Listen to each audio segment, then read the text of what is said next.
Welcome, friends and family, to another episode of the Backdoor Cut Show, brought to you by the Barn Burner Podcast Network and Dash Radio's Nothing But Net channel. Check us out on the-barnburner.com and subscribe to the Backdoor Cut Show wherever you get your podcasts. Tonight, you have me, Zach. You can find me on Twitter at BarnBurnerBro. Also got with me Mason. Find him on Twitter at BarnBurnerSlim. How are you doing, man? I just realized today is March 14th, so happy Pi Day to you. Oh, well, I appreciate that. Very kind of you. Very kind of you. Happy Pi Day to you as well. Let me reciprocate that same energy. I'm doing okay. You can see I've got on my Tiger Blue. If you're watching the video stream, was trying to will the selection committee to put the Tigers into a play-in game and just give us a chance. Unfortunately, that, of course, did not happen. Now we're the number one seed, or one of the number one seeds in the NIT, so hopefully we can make some noise. I really enjoyed watching this team play and hate that they didn't get a chance or more chances at top 50 wins or quad one wins, as the committee calls them. And just really would have liked to see this team get a chance at the tournament, because I think they could have made some noise. But alas, I mean, the beginning of the season comes back to haunt us, where they lost to Tulsa twice and lost some very winnable games. So it is what it is. So basically, I say all that to say I kind of been down in my dumps because of Tiger basketball's loss yesterday. And then the Grizzlies' just pathetic performance today in the fourth quarter. My basketball spirits are really down, man. But how are you? So I spent my whole weekend, most of you probably don't know, but I recently moved out to Colorado, and being from Memphis originally for the first 30 years of my life, this is finally, I'm experiencing what is called it's a thunder snow is what the term is, which had no idea that existed. So it's basically been blizzarding for the past day and a half or so. So we've got like 3.5-4 feet of snow. So today I shoveled my driveway 4 separate times, and every time I'd go out there was another like 6 or 8 inches all in the same day. It's the wildest thing. I asked everyone, they're like, yeah, this isn't super normal, because we've had some like 6 to 8 inches, which that ain't too bad for out here because they have the plows and all that kind of stuff. But like the cars that are parked on the side of the street, the snow is halfway up the door if it's not like a pickup truck. So you like literally can't get out of the subdivision. So that's kind of what I'm working through right now. So are things closed tomorrow? Like, are you expected to report to work? How's that going? We're working tomorrow, kind of like as people can get there. And then the schools they called it early just to say it's going to be a virtual day, since all that infrastructure has kind of been in place this year. Called that daycares closed, that kind of stuff. But even in a place where snow is very common and they work through it most of the time, it is pretty shut down right now. Like all the bars and restaurants are closed also. And so when the snow piles up on your vehicles like that, does water seep inside of them, like through the cracks of the windows or anything? I'm not sure. Fortunately, we have a garage at this house, so nice. We don't have to worry about that directly. I mean, unless we are somewhere during the day. But I mean, the piles on the side of my driveway are up to my shoulders. Jeez. It's been my final question related to the weather is what was it? Oh, did you have to buy like new tires and stuff for the vehicles when you got out there? Probably should looked into getting some snow tires for my car. My wife's got a all-wheel drive CRV, so that's going to be the only thing that we drive, at least after this blizzard. Yeah, I didn't know if it was like mandatory that everyone have Subarus in Colorado or what. Subarus and Teslas. I've seen a lot of both of those. I feel you. Well, I think you got a Top Shot pack, right? Let's get started with some excitement. Yeah, I got, what was it, 2 weeks ago, when everyone in the world could get one, pretty much. That's what this one is. I forget what it's called. You probably know that. It's the pre-order. So I think it's Series 2, Release 21, the pre-order. And it's got all the new moments that came out, some of which are included in a challenge to receive a Mike Conley Seeing Stars All-Star card, because they released those moments a couple weeks ago, and he was left off because he was not named an All-Star yet. But now he is. So you're looking for like a Bam Adebayo for that challenge, and a couple other guys. There's 5 moments, and they're all selling for like $70 right now, just base moments. So it's ridiculously expensive to complete the Mike Conley challenge. So I'm waiting, but I hope you get a good pool. Let's see what you get. Let's see. All right. So far, on-air polls have been a little underwhelming. I got a Tatum. I guess that was kind of good on one of them. But all right, let's see. I don't even remember how many moments are in this guy. It's gonna be loud in your ears, probably.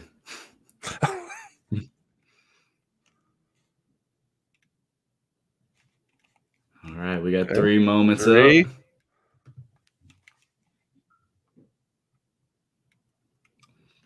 Cat? You don't like the cat? Oh no, I keep waiting for that loud noise that you referenced, but I don't hear anything. So you must have the music turned off then you should be good. That's a good follow-up. Follow-up slam. What is that? 15,702 out of 35,000 plus. Okay. Save the middle for last. I like it. Oh yeah, low cereal here. Oh, Steven Adams, baby. I'm pretty sure last year when we did our episode of the the guys that we just like for no apparent reason that just like fit our personality and preference, that I've had Steven Adams on the all Barn Burner Bro list for a couple years. So I'm happy with this one. And he was wonderful on the JJ Redick podcast. If our listeners haven't listened to that, check that out. The Big Kiwi. So that's one for the PC. You're saying that's one for the personal collection. Yeah, we'll keep that one. The PC. Yep. All right. The finale 3-pointer from Duncan Robinson. I got this same one. Really? In my pack. Yep. Yeah. For those you can't see, it's a Duncan Robinson 3-pointer. That's what he does. That's what he does. Just picture it. It's about at the break, shooting over someone on Detroit. I'm sure that happens to them all the time. So nothing super exciting. It wasn't necessarily worth the 3-week wait, but it was $9. So I mean, I'm not losing anything there. Yeah, maybe that'll help you increase your 3-point percentage in the hardwood game whenever they have the mobile game out. So yeah, that's what it feels like these moments are for. So Duncan Robinson is an upcoming Grizzlies opponent. I was trying to think of a way that we could bridge this into the games in some way that happened past week, but I'm really not seeing it. So we'll just go back to last week. We covered, of course, was the All-Star break, and we went through and graded each player on the team. You, Rich, and myself gave everyone grades, how we felt, and then discussed them. Our buddy, the Chief, the Barn Chief on Twitter, had some clapback. He didn't like our grades, which we expected. And, that's part of giving out grades. You're always going to have students come back to the teachers asking for an A. Very good analogy there. Yeah, so this week – let's see what we got on the docket. We had another Wizards matchup coming out of the All-Star break. Another chance for Dylan to showcase himself against Brad Beal, who gave him some props in the previous performance. And Beal on 22 shots. This game had 21 points, 1 of 8 from beyond the arc. So really, Dylan, there was a stat B-Ball Index tweeted out, and a lot of their advanced metrics on defense really favor Dylan because of his matchup versatility and his difficulty, that I believe is what they label it. And he's constantly got the number one A1 guy on the other team, which is a tough thing to bring night in and night out. And I'm going to support Dylan here for a second. Like, you got that guy who is going balls to the wall on defense every night. The fact that he brings anything to the table offensively is a plus. I mean, just think if Tony Allen had Dylan's offense. Like, what kind of a player would Tony have been if he could just occasionally score 25 points and consistently actually hit multiple threes per game? That would have opened up everything so much for Memphis back in the day. That's one thing that I think it's overlooked about Dylan, that maybe he's moving more from a guy who's got to score to being that primary defender. He's taken a lot of pride in that. He's got quotes saying how he feels strongly that like he just wants to be physical with guys and mess with them the entire game. And to me, I really respect that and appreciate it, that I know that that's what he's going to bring every night, especially for this team who has been pretty good on defense and has a lot of good defenders on it. Just making sure we keep that status quo is really important, I believe. And to me, Dylan is bringing that. He's trying to bring that veteran leadership. Like, yeah, there are times when like wild ass Dylan still comes out and like he makes a shot, and then the very next time he touches it, and you know he's not giving it up, and he's going to the rim and going to throw up like a running hook shot. But I'm okay with that because I think he does bring, like you just hit on, and the veteran aspect. He just brings that intensity every night. Like we can count on Dylan Brooks, and unfortunately we can't say the same about everyone else on the roster every night. But I think he is making a strong case to start getting some votes for the all defensive team. You mentioned his 2 performances against Bradley Beal, and then he followed that up when the Nuggets came to town. He held Jamal Murray to 1 of 13 shooting and only 3 points. Jamal Murray had been averaging 30 points a game in his last 11 before the break. He put the clamps on him. And you know, we've hit on this in our group text, but when Dylan gets off of the star player, it's either Justice Winslow or DeAnthony Melton coming in right after him. And all 3 of those guys, I think, have legitimate, you know, getting votes for the all defensive team upside, if not like expectations within themselves to get to that level, be that level of defender. Mm-hmm. So I've been really pleased with the defense, especially those first 2 games after the break.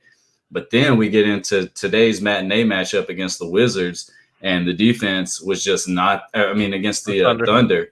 And the defense was just not there. Thankfully, they threw the ball away about 30 times and allowed us to stay in that game and have a lead most of the time. But our defense and attention to detail and just ability to get stops, which had been there in the first 2 games after the break and had me feeling really positive, was just not there in the Sunday game. So I don't know where you want to take that, but I'll pass it to you after that. Yeah, today was a total effort loss. I mean, Oklahoma City. So there was reports, I believe, that SGA wasn't going to play, but Dort and some other guys would be playing, which was not accurate because that's kind of the flip of that. I believe Dort didn't play, but SGA came out. And if you go back to our preseason predictions where we gave our over-unders, I gave SGA a lot of props because like that guy's just a hooper.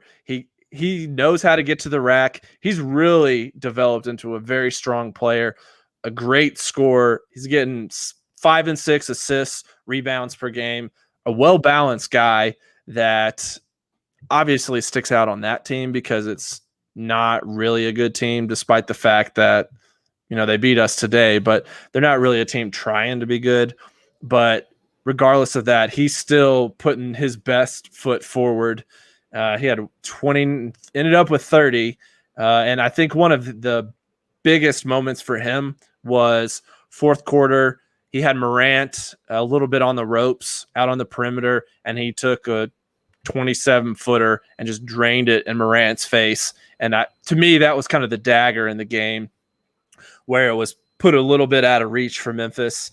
And just it was tough to see Ja go down like that. Heads up, but like we know he's not known for his defense, so I was kind of worried at that point in time when Alexander or SGA had the ball out there on the perimeter. So that was a little tough to watch, and then a guy. And they were hunting that matchup because Ja wasn't matched up on SGA. You know? They did the switch out there as soon as they got across half court, and I knew that was going to be trouble. You're right. Yeah, and there was a time, I believe it was right before the step back when they had switched, and Ja was expecting Dylan to be coming and recovering and taking SGA. So Ja leaves SGA, who has the ball at the top of the key, leaves him wide open, and he shoots the 3. But to SGA's credit, it didn't matter who was guarding him. He was breaking whoever off, even our best defenders. And I mean, dude, like the Thunder started Ty Jerome, SGA, Moses Brown. That one really pissed me off is the fact that he really started to, I think he had like 8 points in the fourth quarter or something like that. And he looked way better than Valanciunas in the paint. And that is not okay. A guy on a two-way should not be going up against your established starting center and just bodying him and grabbing crucial rebounds. And he just wanted it more. That's what it came down to, honestly. Yeah, and I mean, to me, this was just the definition of a matinee game, and the guys did not have the energy. They did not bring the effort that it takes to win a professional basketball game. And I kind of felt, we were up 31-28 at the end of the first quarter, but we played so bad. Oklahoma City shot 10 free throws in the first quarter. That's the only reason they were in the game. Mm-hmm. Like this game should have been a blowout. Then you kind of OKC in the second quarter's throwing it all over the place. You got 14 points off turnovers, yet you go into halftime, you're only up 7. And then you just let them hang around, even though we had a 10-point lead like most of the third quarter, and you're just waiting on us to push it to 20 and get the starters out and bring in some bench players and rest for Phoenix on Monday because we got a back-to-back, and we know how excruciating the schedule is going to be over the second half. And it just didn't happen, and it bit us in the ass, and we lost to a team that we had no business losing to. One of the first times all season, honestly, that we've lost to a team that we shouldn't have lost to. And just after the 2 performances, even though we did lose to the Nuggets, we had a chance to win it on the very last possession. And just this effort following up those 2 games coming out of the break and the Milwaukee game right before the break, it was just unexpected and, to me, the most disappointing loss of the season. Yeah, you mentioned the Nuggets. Like that Nuggets team is a good team with an MVP caliber player on it. So there's no way that we should be upset losing. We had a chance at the very end, losing on a very tough play at the rim, which not a foul. I'm glad that of course I would have appreciated a foul call, but I honestly wish that was never called a foul. Too many times it depends on who the players involved are. That's just the case with the NBA, and that kind of sucks in general. But I like when the big man or whoever it is jumps straight up in the air and the offending player jumps into them, initiating the contact. I got no problem with the no call on that one. I still am surprised Ja didn't finish it because that is like on the left side. We've seen him make that dozens of times in that moment. And honestly, he gets that. He probably does score 70% of those, no matter who's in the paint. But that one just didn't fall. But that was a great game. Like Denver's a good, solid team, and Memphis was right there with them. So that one, I don't think that's anything to hang our head about. But yeah, this OKC game, you had daylight savings time, and then a 2:00 tip Central Time, or 1:00 tip Central Time, which is, that's got to be the earliest game of the season, I would imagine. Yeah, just not conducive for a routine or anything. No. And who knows with the COVID testing, what the routine even looked like. I imagine the guys probably, for the most part, just showed up this morning, got a bite to eat, and laced them up. There's not a lot you can do, especially when you're so used to having a full daily routine with a nap in it and whatever. So I'm not too worried about the loss to OKC, even though it did disappoint me. It looks to be a one-off thing and not something that is just going to consistently be a problem. So unless it does continue to be a problem, just a complete lack of effort and inability to get stops, then we can dive in a little more to it. But let's go back to better times. So that Nuggets game, Desmond Bane got us going with 2 threes. And Desmond Bane has remained in the starting lineup, even with Grayson Allen back, just to mention that. And Grayson Allen has remained out of the rotation since he's been back from his concussion. And I guess before we talk about the Nuggets game, any quibbles there with Grayson not seeing the rotation? Basically, Milton, Bane, and Winslow are the wings seeing more time than him, and Dillon. That's tough because, as we've talked about, Grayson's been a part of the best lineup that Memphis has with him, Kyle, Ja, Dillon, and JV. That's been logged a lot of minutes in the starting lineup, has the best net rating. So, but I understand that we have so many wings. We're trying to figure out who our long-term pieces are going to be. So maybe Dillon got his chance. we're gonna rest him a little bit, or like he was out for a concussion, so maybe he's not 100% yet. Let's just keep him out because we're deep at that position. So no need to rush him back by any means. And we have a ton of games back to back. So I would assume you'll start to see your other guys, Justice, Melton, and Bain. They'll probably get some DNPs just for rest, which makes sense. And then Grayson will get 25, 30 minutes in those games. But I think it might be something to revisit now that we're on a little skid, a couple games in a row that we've lost, especially maybe after this effort. Maybe give it one more game before slotting him back in there. I'd be okay with that. No quibbles. Because long-term, Bain's probably one of your guys that's going to see a lot more minutes. Allen is probably one of the easier tradable pieces out of those group. I think his contract, off the top of my head, I don't remember his, but it's definitely got the shortest amount on it.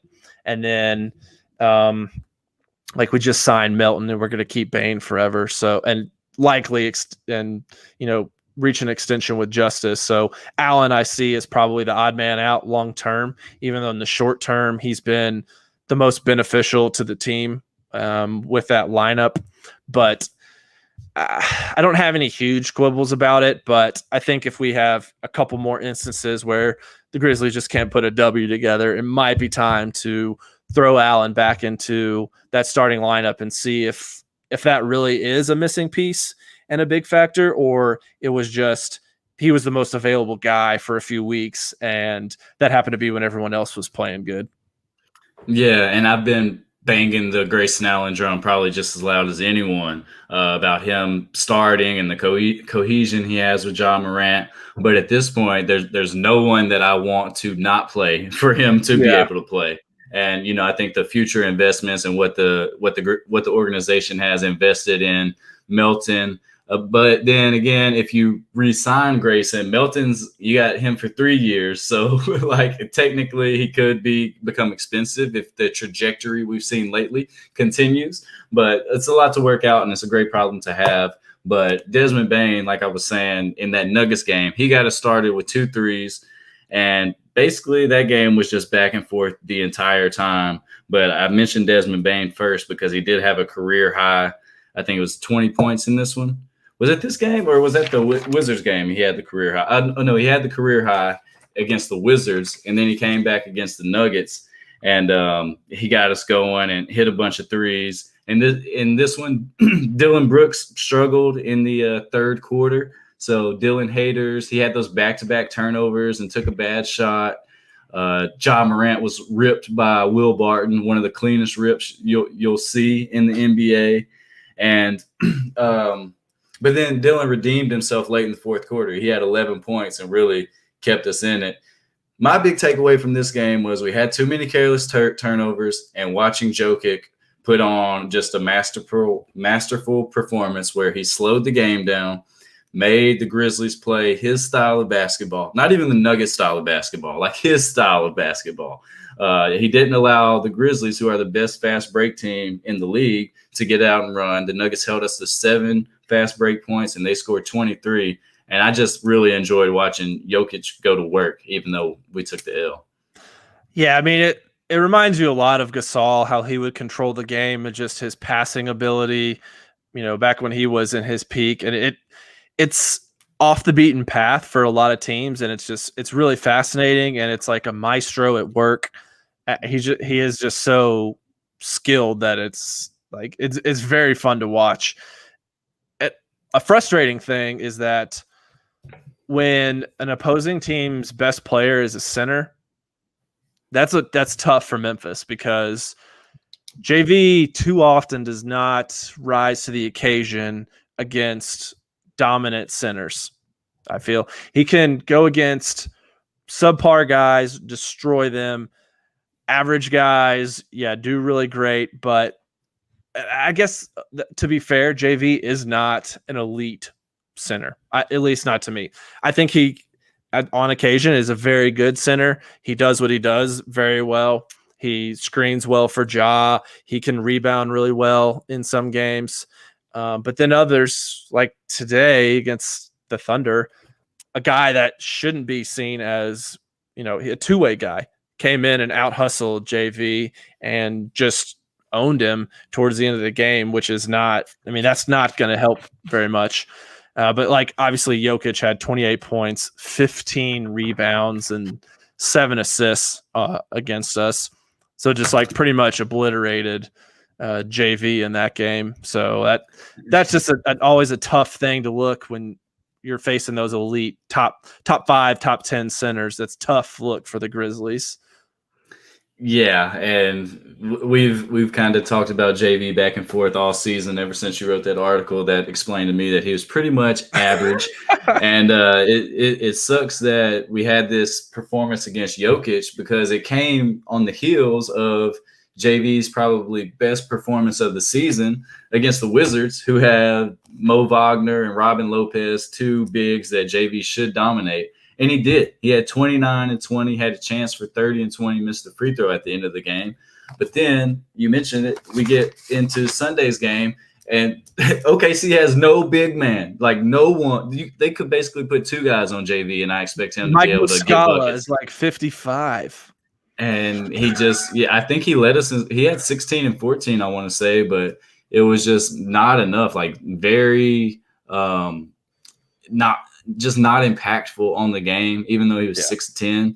And I felt the same way about Ja. Ja had 22 points in today's game, and I didn't think he was very impactful. Going back to the Denver game, Ja was 1 of 7 in the first half, had 3 turnovers, really struggled. But then in the third quarter, kind of remembered, hey, I'm Ja Morant, had 2 threes to fall, which we struggled to we were kind of struggling to make threes at that point and struggling to get any kind of baskets. So he got 2 threes. I think he had 8 third quarter points in that Nuggets game. And then in the fourth quarter, he had some really good moves in the clutch to keep us going. It was basically him and Jokic going back and forth. Jokic hit a 3, Ja got a bucket. Then Jokic hit that tough left-handed hook shot, like running right through the middle to put them up 4. Grizzlies call a timeout, and our boy and this is a good point to stop and talk about, DeAnthony Melton came in and hit a 3 out of a timeout. Like, we drew it up for him. We ran the same play, which we ran earlier, to get a lob to Brandon Clark. It was the same design, except Melton basically filled at the top of the key. Boom, Ja hit him instead of Brandon Clark rolling to the rim. And then we're down by 1. And then Brandon Clark gets a huge block on Jokic to give us that opportunity to go for the winner when Ja, of course, didn't finish, had the contact with Jokic. But with DeAnthony Melton, how surprised are you with what you've seen from him and just his offense lately? I mean, that is not something that I expected to be in his package. That sounds weird. In his basketball arsenal. How about that? Like, obviously the 3-point shooting has just taken everyone by storm. I think he's over 40% right now. Not what you expected from him. He hasn't shown that he's that type of player. He's Mr. I wrote in an article this week about the kind of wrapping up the grades, and I gave all the players my own personal grades. And I wrote in there a little blurb about how Mr. Do Something is somehow become Mr. Do Everything really well. I mean, he's elite perimeter defender, and now he's starting to hit threes and be able to score, and he's handling the ball with more confidence. The numbers haven't shaken out super great when he's having to play point, but the lineups that he's had to do that in are not very good. So I think you kind of give him a pass on that. But his just confidence and overall ability, he seems bigger out there, like longer and more agile, more active, which is strange because that's what he's already known for. But I mean, long term, he's going to be such a fun guy to keep up with. Yeah, and got his rookie card I ordered, so got that sitting upstairs. And he's been the odd man out of the rotation a couple times, and he just didn't let it affect him. Kept that huge smile on his face, and just continues to get better and better. And basically say, like, "Hey, coach, you have to play me. You cannot keep me off the court. The team is way too good when I'm playing. Like, my numbers are starter level numbers."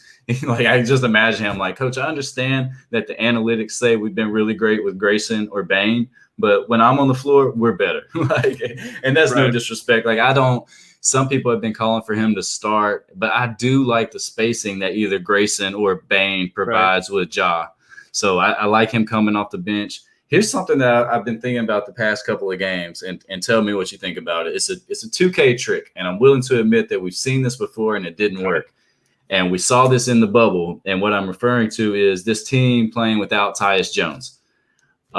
So there's sometimes when we get to that second unit, and now that Justice has become a mainstay on the second unit, he's handling the ball the whole time. Tyus Jones is running to the corner almost every play. So I wonder if it's worth the Grizzlies, if the Grizzlies should look at, give it a couple games of run of Justice being the main backup point guard and Grayson Allen getting those minutes instead of Tyus to provide a little more shooting on that second unit. I mean, you're not losing really much defensively. Grayson, he can't play make as well as Tyus and can't pass as well, but he can hold his own, you know, so it's a trade-off. You're losing shooting for Tyus's playmaking and just overall point guard and just basketball IQ, I guess. But it's something that I've been thinking about the past couple of games. How would you feel about that? So you're positing pushing Tyus to pushing him pretty much out of the rotation and letting Justice, so bringing Allen back in, getting him his minutes back, and letting Justice run the second unit. Yeah, with the caveat that I understand we saw this team without a backup point guard in the bubble, and it sucked. Right. But I think we didn't have Justice Winslow. I mean, I don't think that. I know we didn't. And it just seems to me that he is going to be used as a primary ball handler when he's in the game. I mean, that is a pretty good question. Tyus has not been as effective as of late as some of the games that we saw last season, where that backup unit was super thrilling, super fun, and kind of more consistent on the guys that were playing. And Justice, as far as him being the point guard, I got no problems with that. I mean, he's obviously a much better defender than Tyus. And then also he's, as far as playmaking, he's pretty close, if not, equal to Tyus in that manner. Can probably finish at the rim a little better. Doesn't have the floater game that Tyus has. That's kind of really his strength, honestly. Either one of them, super great shooters. Just trying to talk myself through it. I really like Tyus, and I like what he brings to this team as the backup point guard. I know we're paying him. He's got the mid-level, right? He's in that 8 range or so. Yeah, nothing crazy. Yeah, nothing crazy. I mean, still, you can find a backup point guard for less than that if you want to, but that's tough because you play both those guys together on the second unit, then you're really hurting yourself from a spacing and shooting standpoint. You got a lot of athleticism between guys like Justice, Brandon Clark, who else is on that unit? Melton, Tillman. A lot of athleticism, but you're pretty much your lone shooter at that point is Melton, which sounds very weird to say. This time last year, we'd have been like, we have no one on that unit that can shoot. Or BC maybe would have been the best shooter. I don't know. Yeah. But I think it's worth trying. I mean, we got a lot of games. You could play Tyus heavy minutes for a few and then find a good reason to scale back on his minutes and then let Justice do the same. So I really think you can kind of yo-yo and maybe something will stick. But that is a pretty valid question. And I think Tyus has played every game this year. So I'm not trying to diminish what he's done and say backup point guards are disposable, because we know that's not the case. We know how important a backup point guard is, whether it's from the 20 years of experience that we've had since the franchise has been here, or just simply last year in the bubble, or when this team was without John Morant and Tyus had to start, and then we had no backup point guards like John Conchard and Kyle Anderson splitting the time. Yeah, we've had some days where if we didn't have Andrew Harrison as a backup point guard, there might be a few more W's in the Grizzlies playoff books. Back to that game with the Wizards. What do you think about the Wizards moving forward? Like, I thought that they played decently well. We just were able to get a lot of stops. Do you think the Wizards have a run in them? Because they had been hot. They had won 8 of their last 12 before they lost to us on Monday, and 2 of those 4 losses are to the Grizzlies. Yeah, I don't know if we're just a tough matchup for them for some reason. I mean, with their best players being obviously Westbrook and Beal, and I mean, Bertans has been kind of a iffy this season, not as on fire and consistent as he was in his contract year.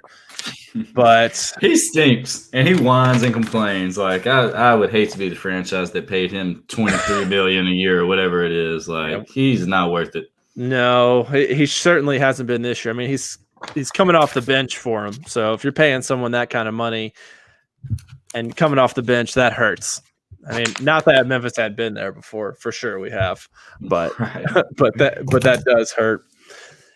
With that team, it's tough because I don't think they're a very deep team, and maybe that's somewhere where Memphis is able to excel against them. Maybe Simmons and Zach Lowe talking about how deep Memphis is, how they're probably the deepest team in the league. And I think maybe that has something to do with why we're kind of a tough matchup for Washington, is that throughout the entire game, we're going to have, when those guys are out, and with Beal being neutralized slightly, at least by Dillon, then that puts a lot of pressure on the guys who are not used to rising to the occasion as much, and who, guys like Troy Brown, Alex Lynn, the shell of Robin Lopez, that kind of thing. Whereas Memphis is throwing out there, Brandon Clark, Melton, Justice Winslow, all these guys that, most basketball folks, or at least NBA draft folks, have heard of, draft Twitter, that is. And I think that might be why the Wizards kind of struggled with Memphis so far. I actually looked at some of my bets. So I made all my future bets at the beginning of the season for like MVP and over-unders when I lived in Tennessee. So I had to be in Tennessee to cash those out. So I was like, look, I don't know when that's going to happen, but I was looking back and I have the Wizards making the playoffs. So I don't know how well that one's going to turn out for me, but I must have been pretty hype on them at the beginning of the year. As was I. So that's why I was asking. I was like, they don't look like they should suck. Like they look decent. Like I think they just couldn't make a shot versus us. But their locker room dynamics interests me. Like I would like to just be a fly on the wall, because you got like Bradley Beal and Russ, and then a bunch of just European guys, and Robin Lopez, who's super quirky. Like their locker room intrigues me. And European, Rui's Japanese, right? Yeah. So I mean that. Yeah, very eclectic locker room. Anything else from the week that was the Grizzlies that you want to hit on? Have we talked about Jaren Jackson yet? Is there a whole lot to say about him? I don't know.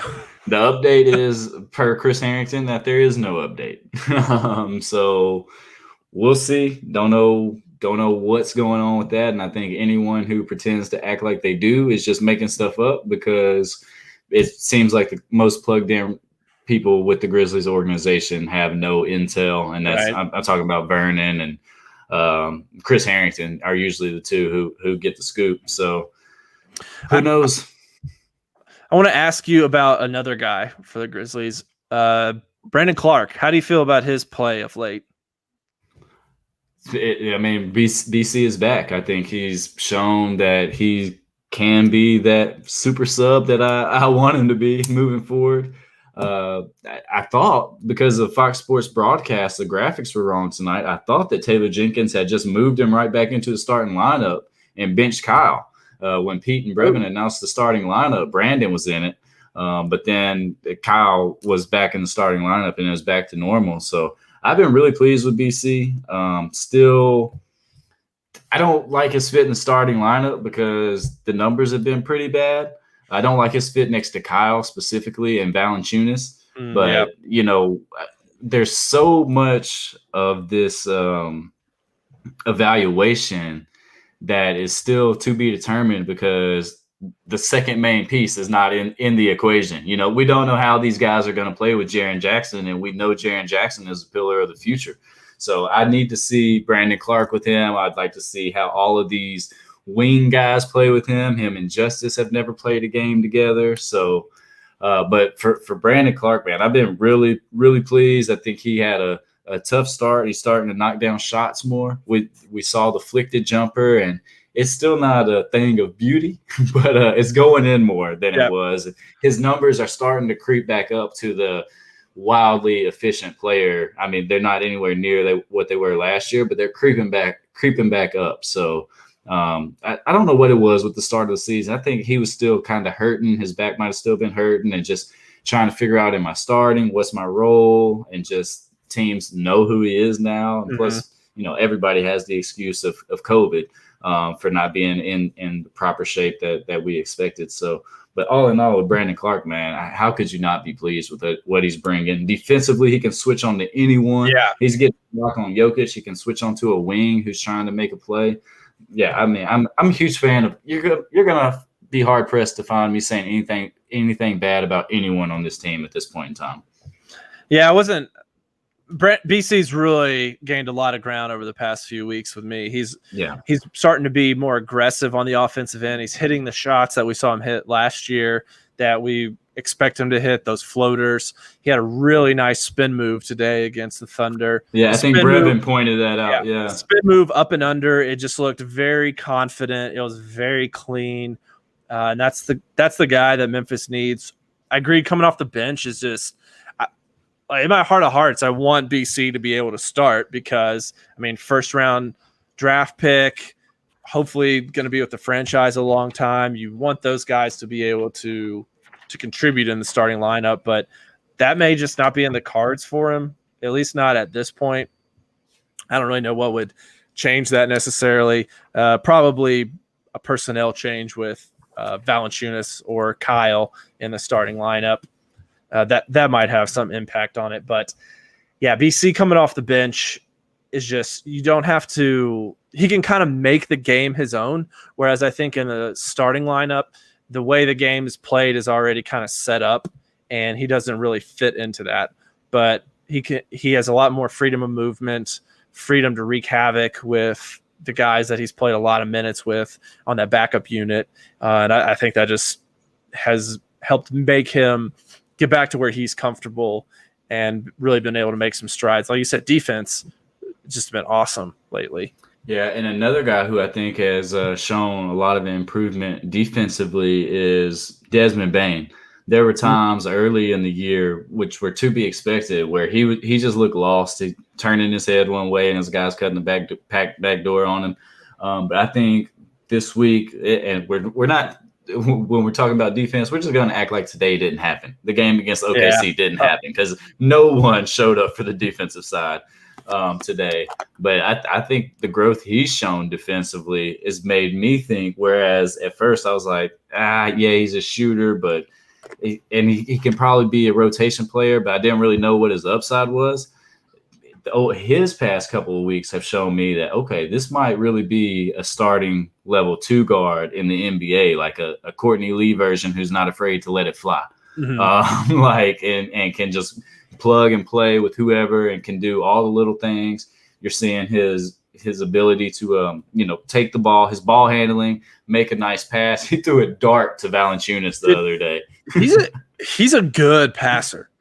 And that was something some of the scouting had on him coming out of the draft, is that was an underrated aspect of his. And I saw that from early on.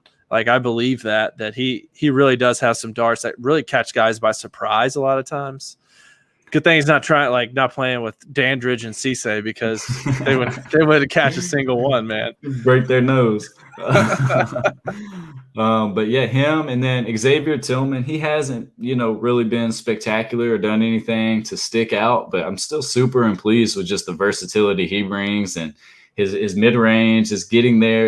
His offense is nothing great, but I really like the guy. I think he's always in the right position. So, and I think he's going to be like a part of that second unit for a long time to come. It's just, I want to see Jaren Jackson Jr. back, Zach. It's so hard to think about the future without knowing how these guys fit with him. Yep. Someone's going to be the odd man out, and that's a tough call for Jenkins. But, I mean, Like, We'll can see he what rebound? Can he rebound? Can he hold his own against fives? There's so many questions that we still have unanswered. Yep. But the last time we saw him, one question I don't have is his offensive ability, because anytime I'm feeling down, I go to Twitter and look up Jaren Jackson Jr. highlights from the Portland game. At Clutch Like Mac 11 he used to have it pinned, I think.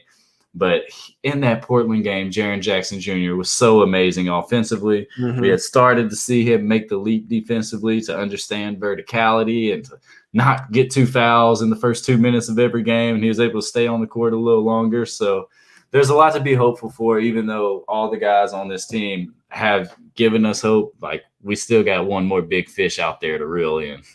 Yeah, the puzzle is still very incomplete until we get that in, for sure. Yeah, and I'm looking at the standings right now, and we're 17-19 or 17-18, which feels like a disappointment at this point, just because of how we had been playing. But one game under 500, currently at 10th in the standings, so we would be in the play-in game, trailing the Warriors by a full game. They're 20-19. The Mavericks at 20-17, and then the Spurs at 19-7 or at 19-16. That's the 7 through 10, and then the Pelicans are 2 games behind us, and they're tied right with OKC. So nothing solidified, but I mean, I like our chances at the postseason, even though we have a grueling schedule coming up. Yeah, I mean, really, what you got to do is be in the mix, and then anything can happen at that point in time. You know, you're one ankle sprain away from a team totally like self-destructing, and one guy getting hot, especially when you're in this play-in scenario. Yeah, and I think the ankle sprain tactic benefits us because we said, and it's been mentioned nationally, our team is deep. If anyone is built for this COVID second half of the season with 40 games in 68 days and back-to-backs and 4 games in 5 nights, it should be the deepest team in the NBA. But it's also going to take our superstar, John Morant, leading the way. Absolutely. All right, so looking forward to this week. We've got we'll just make some predictions on these games real quick. Got a few minutes remaining. So we're staying on the road at Phoenix Monday on our third game in 4 days, back-to-back after today's tough performance. I got a long time to rest. The tip's not till 10 p.m. Central Time, so instead of playing an early game, we got a late game for the guys. How do you see the Phoenix game shaping out? I think this team has shown a lot of resilience all year and bounced back after really bad performances. So I expect a close one, and I expect us to be in it at the end. You know what I'm looking forward to is Dillon Brooks on Devin Booker. Because he shut him down twice already, right?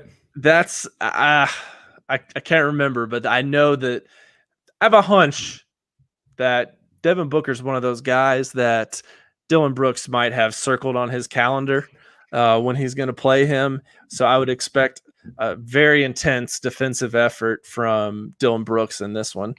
Hey, you got to do what you got to do to build that case for all defensive teams. So let's go. And it's on us as Grizz Nation to light that torch for Dillon. Or Dillon's lit that torch, and now we must spread it. We must spread the flame of all defensive team Dillon Brooks. Of course, Phoenix, tough team. They're second in the West right now, which seems they got there so quick. Yeah. What's annoying, it is annoying. Got national pundits at the beginning of the year talking about how awesome Phoenix is going to be with added Chris Paul and everything. And I was like, yeah, I don't think that really moves the needle that much for them. Well, so far it has. Time will tell the second half of the season and the playoffs, but so far they've been, nothing but impressive. They've won 8 of their last 10. At home, they're 12-7, which is where Memphis is playing them. in whatever the heck their I think arena we've is. been Talking Stick Resort or whatever. I think Yeah. we've been better on the road. Yeah, we're 9-6 on the road. So like, I mean, this team, we get up for big games, and I think Phoenix is a big game. We've had little kerfuffles with them and Devin Booker before, whether it was Jay Crowder or Troy Daniels or whoever. So I don't like that team, and I expect to come out after the performance this afternoon and give Phoenix all they can handle. I would agree, especially seeing as how we totally underestimated the Thunder today and came out with a complete dud. I think these guys have too much pride to let that happen again. So I would expect a pretty intense effort. I would be disappointed if this time next week we talk about how we just came out flat and looked like we didn't have any effort. Because I think more of our guys. I understand that you could be sluggish one day with the weird timing and everything. I get that, but you can't let it happen 2 and 3 times in a row. That's just not if you have any aspirations of making the playoffs at least. Yeah, and it's gonna be tough. Phoenix with Chris Paul, they like to slow the game down a lot more than previous iterations of this team. So much like the Nuggets, the Grizzlies are gonna have to find ways to score, whether that's through creating turnovers or just scoring in the half court. So who we got after Phoenix? Is it Miami? Yep. Wednesday we head back to Memphis. We have Miami. Bam did not play yesterday. He was out with a knee. Avery Bradley was also out. Bam did not play today, and Avery Bradley also did not play today against the Magic. Off the top of my head, I don't know the extent of the injury, if it was just a rest game or whatnot. But Miami's been an interesting team this year. They've battled some injuries, but let's see. Their last 10, I mean, they're on a heater right now, pun intended. They're 9-1, so they're one of the hottest teams in the league right now. They're really fighting back, trying to make it back to the top of the Eastern Conference. So no easy game there for sure. No, I mean, not at all. You got Jimmy Butler and company, and we saw them in the bubble, and it's the same tough-minded team. Had a rough start to the season. They're going to be fighting and clawing, doing everything they can to get a W. So I don't know what to expect, but I do know that that's going to be a tough game with two what should be really good defenses. Yeah, that will be that. I always enjoy watching this Miami team play. So, I mean, obviously they're not playing Memphis that often, so to see both of them on the same court will be fun to watch. And then we close with a back-to-back against Golden State, right? Mm-hmm. On Friday and Saturday, both of those still in Memphis. Do not let Steph Curry go to Blue City Cafe. Yes, please. Someone make him stay in his hotel room. Golden State, I mean, we got Steph just playing out of his mind as of late. What are you thinking about them? I mean, we need to win both of those games, and I think we should win both of those games. I think we're a deeper team. They outside of Steph and Draymond, they've got a lot of, just kind of hodgepodge group of players. They do have Wiggins and Oubre, but they are fighting with us there. I think we mentioned earlier, they're right ahead of us in the standings. So this is the type of games we really need. To me, an ideal week is splitting 1 and 2 with Phoenix and Miami. And then at the very least, you got to win one against Golden State. But ideally, you take both from Golden State. So we're going 3-4 this week. But I mean, we're going 3 for 4 this week. Ooh, pretty high hopes, man. I hope that's the case. You mentioned Golden State not being super deep. They've only got 4 guys averaging double figures, and Steph's almost putting in 30 a game. I know Steve Kerr is kind of doing some new stuff with their lineups. I haven't looked to check, but I saw that last week. Wiseman, did you hear about him and why he didn't play the first 3 quarters the other day? Yeah, he got rooked. Steve Kerr trying to make an example out of him. Yeah. He didn't show up for his test or whatever, so he sat him till the 4th quarter. I don't understand how you don't. I don't know. Seems like you had one job. Get there for it. But I hope Wiseman gets some good minutes. I'm curious to see his matchup with JV because Wiseman obviously a superior athlete. How is JV going to cope with that? And Wiseman also coming back to, I don't know if it's from semi-familiar confines of the forum. I haven't seen him play as much as I would have liked this year. So, I mean, wish the best for him. Not against us necessarily, but I think that matchup with JV is going to be an interesting one. I mean, it should be a matchup that JV just dominates, just tomato chest him and put him in the rim every time. But we'll see.